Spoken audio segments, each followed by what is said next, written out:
كنا قاعدين انا وبلال وامير عبد الحميد وحسام غالي في شقه واحده في سرايا القبه النادي الاهلي كان في بلال قاعد معانا في الشقه، جاله تليفون من كابتن عماد اليماني الاداري بتاع الفريق الاول: انت بكره موجود في التمرين بتاع الفريق الاول. والاجيال اللي قبلنا مش اللي بعدنا، اللي بعدنا الامور ابتدت شويه. تنزل، بس احنا واللي قبلنا بعتبر ان الفتره دي كانت من اهم فترات قطاع الناشئين في النادي الاهلي. عارف ليه؟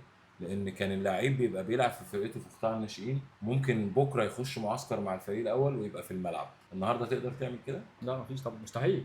ده لازم، ده لسه صغير احنا على ايامنا ما كانش فيه الكلام ده. بلال طلع صغير، فضل طلع صغير، بلال حسام راح غالي طلع لعب صغير. ماتش شوتنج ستارز، احنا بلال قاعد معانا في الشقه، جاله تليفون من كابتن عماد اليماني الاداري بتاع الفريق الاول: انت بكره موجود في التمرين بتاع الفريق الاول. مرت يومين سافر لعب في نيجيريا ماتش شوتنج ستارز. هتسوبي. انا فاكر الماتش ده مع تسوبي، ولبس رقم 9 وكابتن حسام ساعتها فعلا.